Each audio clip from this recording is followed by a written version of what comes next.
What if trauma isn't just in your mind, but trapped in your muscles, your breath, your very posture?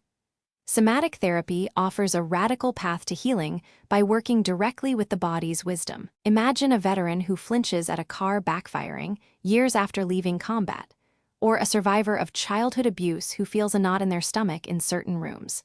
These aren't just memories, they are physical responses etched into the nervous system. For decades, talk therapy treated trauma as a story to be retold. But what if the trauma isn't just in the mind? What if it lives in the muscles, the breath, the very posture of the body? This is the central premise of somatic therapy, a growing field arguing that healing must happen through the body, not just about it. Rooted in the work of pioneers like Dr. Peter Levine and Dr. Bessel van der Kolk, somatic therapy is gaining traction as an evidence-based approach to treating trauma, suggesting that the body holds onto traumatic experiences in ways words cannot reach. To understand somatic therapy, we must understand how the body processes threat. Our nervous system is designed for survival. When faced with danger, the sympathetic nervous system activates the fight-or-flight response, a cascade of hormones like adrenaline and cortisol. In extreme cases, when neither fight nor flight is possible, the parasympathetic nervous system triggers a freeze response, a state of immobility that can be life-saving. The problem arises when the threat passes, but the body remains stuck. Dr. Bessel van der Kolk's research using neuroimaging shows that trauma survivors often have altered brain activity.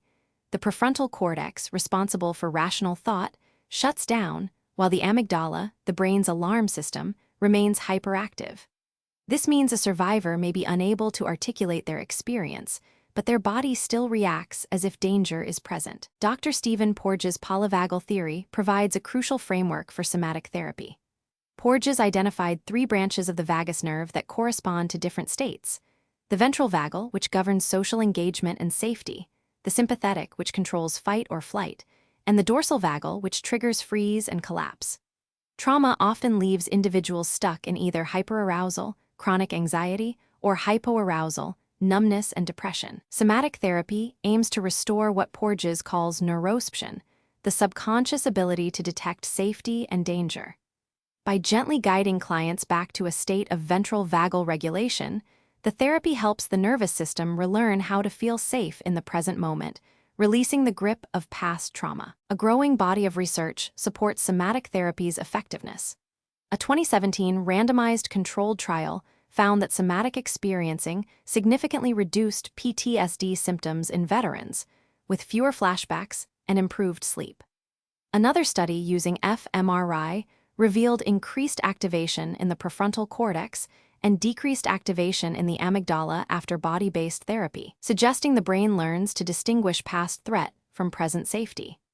A 2020 meta-analysis reviewed 25 studies and concluded that somatic approaches are at least as effective as cognitive behavioral therapy for reducing trauma symptoms, with the added benefit of addressing somatic complaints like chronic pain.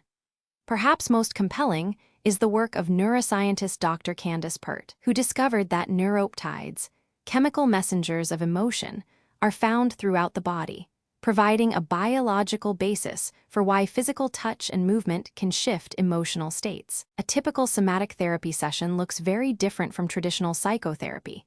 Instead of sitting on a couch and talking, the client might be asked to stand, walk, or lie down. The therapist guides attention to bodily sensations, the weight of feet on the floor, the rhythm of breath, a flutter in the chest. The goal is not to analyze these sensations, but to simply observe them without judgment. Key techniques include grounding, which helps the client feel present in their body and environment through sensory awareness, and tracking, where the therapist and client together notice subtle shifts in the body.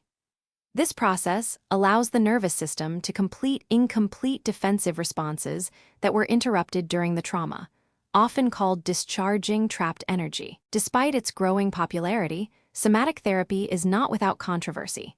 Some critics argue that the evidence base is still limited compared to more established treatments like CBT. Others raise concerns about the potential for retraumatization if the therapist lacks proper training. However, proponents point to the increasing number of studies and the profound shifts clients often report.